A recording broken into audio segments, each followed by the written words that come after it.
बिस्मिल्लाहिर्रहमानिर्रहीम अस्सलाम वालेकुम। सऊदी इन्फो यूट्यूब चैनल में आपको खुश आमदीद कहते हैं। अगर आप छुट्टी पर मौजूद है अपने मुल्क में और आप सऊदी अरेबिया वापसी का इरादा रखते हैं, आपने वैक्सीन लगवा ली है, तो आपका सबसे बड़ा मसला इस वक्त जो आ रहा है वो ये है कि आपको तवक्लना के लिए ऑनलाइन अपना स्टेटस अपडेट करना होता है मिनिस्ट्री ऑफ़ हेल्थ की वेबसाइट पे।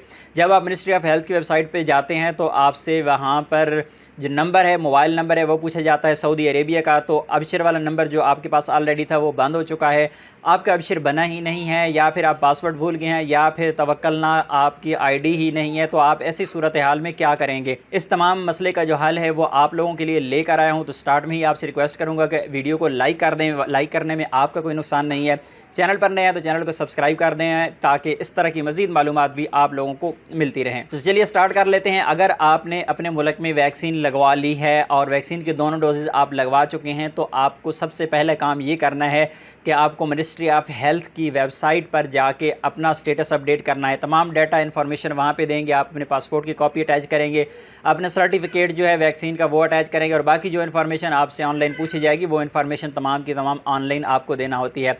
उसके बाद ही आपकी तवक्लना पर आपका स्टेटस इम्यून होता है, और उसके बाद जब आप सऊदी अरेबिया में पहुँचते हैं तो तभी आप क्वारंटाइन से बच सकते हैं। अगर आप मिनिस्ट्री ऑफ़ हेल्थ की वेबसाइट पे जाके अपना स्टेटस अपडेट नहीं करते और तवक्लना पर आपका स्टेटस इम्यून नहीं होता, चाहे आपने वैक्सीन लगवा ली है, चाहे आपके पास सर्टिफिकेट मौजूद है, तो ऐसी सूरत में आप क्वारंटाइन से नहीं बच सकते। ये है अकामा होल्डर के लिए। अगर आप नए वीज़ा वाले हैं या फिर विज़िट वीज़ा वाले हैं तो ये आपके लिए नहीं है। तो चलते हैं सिम की जानिब कि अगर आपकी सिम बंद हो गई है, तो एक चीज़ क्लियर स्टार्ट में भी करता चलूँ क्लियर इसके सिम के बारे में, कि आपकी जो सिम है वो 3 महीने अगर लगातार इस्तेमाल ना हो, आपने कोई मैसेज ना किया हो, कोई कॉल ना किया हो, तो 3 महीने के बाद आपकी सिम की जो आउट गोइंग है, यानी उससे आप कॉल कर नहीं सकते, आप कॉल रिसीव कर सकते हैं। इसी तरह 6 महीना तक आपकी सिम चलती रहती है, आपको मैसेज भी आ जाता है, आपको कॉल भी आ जाती है, लेकिन आप कॉल नहीं कर सकते। 6 महीने के बाद आपकी सिम बंद हो जाती है। सऊदी अरेबिया में आप पहुँचते हैं तो आपको सेम नंबर मिलने के 2 to 3% चांसेस होते हैं कि आपको वो सेम नंबर मिल जाए, अदरवाइज़ वो आपको दोबारा नंबर इशू नहीं होता। सिम बंद हो चुकी है, मिनिस्ट्री ऑफ़ हेल्थ की वेबसाइट पे आप अपनी रजिस्ट्रेशन करवा रहे हैं तो आपको कोड कैसे आएगा? इसी तरह अबशर है, तो अबशर आपका बना ही नहीं है, तो ये आपको बताता चलूँ कि तवक्लना के लिए अबशर का होना ज़रूरी नहीं है। अगर आपकी तवक्लना आईडी नहीं बनी हुई तो ज़रूरी नहीं है कि आपकी अबशर आईडी भी हो, और ये भी नहीं है कि आपको अबशर आईडी का पासवर्ड चाहिए। आपको कुछ भी नहीं चाहिए। आप किसी और दोस्त के पास जाके वो अपनी तवक्लना ओपन करके आपकी रजिस्ट्रेशन वहाँ पे वो बंदा कर सकता है। सऊदी अरेबिया में बैठ के आप जहाँ मर्ज़ी बैठे हुए हैं, आपकी रजिस्ट्रेशन वो कर देगा, आपको मोबाइल नंबर भी ऐड कर देगा। लेकिन सवाल ये है कि अबशर है लेकिन वो नंबर बंद हो गया तो फिर क्या होगा? इसके लिए आपको बिल्कुल परेशान होने की ज़रूरत नहीं है, क्योंकि ज़रूरी नहीं है कि आपके पास जो अबशर वाली सिम है वो ऑन हो। अगर आपके पास अबशर वाली सिम बंद हो चुकी है, नो टेंशन, आपको मैं स्क्रीन पे लेके जाता हूँ, कंप्यूटर स्क्रीन पे। पहले ये देख लें वीडियो जो ऑलरेडी मैंने अपलोड किया है, ये देख लें क्लिप, और उसके बाद मैं आपको समझाता हूँ कि है क्या।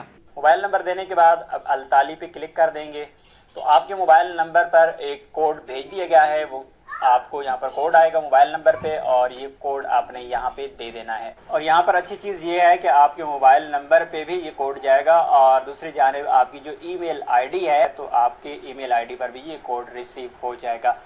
ईमेल आईडी यहाँ पे देख लेते हैं। जो आप देख सकते हैं यहाँ पर आई हुई है मुझे एक मेल, और उसमें ये कोड बताया गया है 7373। ये 4 हिस्सों का कोड मुझे यहाँ पे एंटर करना है, और उसके बाद हम अलताली के बटन पे क्लिक कर देंगे। तो जी हाँ, आपने देख लिया कि जब आप रजिस्ट्रेशन कर रहे होते हैं तो आपसे यहाँ पे डाटा मांगा जाता है, आपको मोबाइल नंबर और आपकी ईमेल आईडी।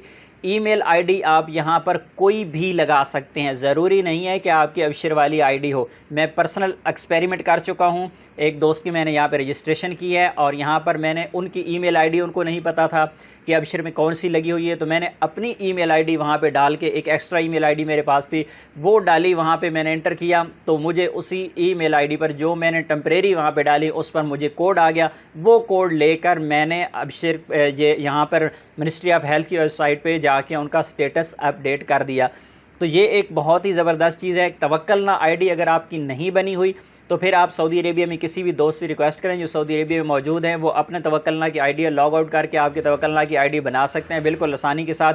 इसी तरह अगर आप अपना मोबाइल नंबर अबशर इस पर तवक्कलना पर ऐड करवाना चाहते हैं तो अपने किसी दोस्त से कहें वो अपने अबशर पे जाके आपका जो नंबर है आपको वहाँ पे साथ रजिस्टर्ड कर सकता है। ज़रूरी नहीं है कि आपके पास अबशर आईडी होगी तभी तमाम काम आपके होंगे, बल्कि अबशर आईडी यहाँ पर ऑप्शनल है, अगर नहीं भी है तो आपका काम हो जाता है। और सबसे बड़ी चीज़ ये है कि यहाँ पर आपको मोबाइल नंबर एक्टिव रखने की ज़रूरत नहीं है। यानी मोबाइल अगर आपकी सिम गुम हो गई है, आपकी सिम टूट गई है, आपकी सिम ब्लॉक हो गई है, नो टेंशन, कोई भी ईमेल आईडी दे दें तो आपकी रजिस्ट्रेशन हो जाती है। आपको ईमेल आईडी पर कोड आ जाता है, कोड देने के बाद आप वहाँ पे रजिस्ट्रेशन कर सकते हैं। ये वीडियो जिसका मैंने आपको हवाला दिया है इसका लिंक डिस्क्रिप्शन में मौजूद है, वहाँ पे जाके आप ये वीडियो देख सकते हैं और इसको फॉलो करते हुए आप तवक्कलना पर जाकर अपना स्टेटस इम्यून करवा सकते हैं। ज़रूरी है कि सऊदी अरेबिया सफ़र करने से पहले आप तवक्कलना पर अपना स्टेटस इम्यून करवाएँ और उसके लिए ज़रूरी है कि आपने वैक्सीन अगर आज ही दोनों डोजेज़ लगवा ली हैं तो आप लाजमी से अपना जो सर्टिफिकेट है वो लेके सर्टिफिकेट अपना अपलोड कर दें, किसी भी वक्त अपलोड कर दें। और दूसरी जो आपकी रजिस्ट्रेशन होती है वो मुकीम पर होती है, जो आप सऊदी अरेबिया के लिए सफ़र करते हैं तो 72 घंटे पहले आपको स्टेटस वहाँ पे अपडेट करना होता है। लेकिन ये मिनिस्ट्री ऑफ हेल्थ की जो वेबसाइट है यहाँ पर आप किसी भी वक्त आप स्टेटस अपडेट कर सकते हैं। और बेहतर ये है कि जब भी आपको दोनों वैक्सीन की डोजेज लग जाए तो फौरी तौर पे सर्टिफिकेट लेके यहाँ पर अपना स्टेटस अपडेट करवा लें। अगर वीडियो अच्छी लगी है तो वीडियो को लाइक ज़रूर कीजिएगा। मिलते हैं नेक्स्ट वीडियो में, तब तक के लिए इजाज़त दीजिए। अल्लाह हाफिज़।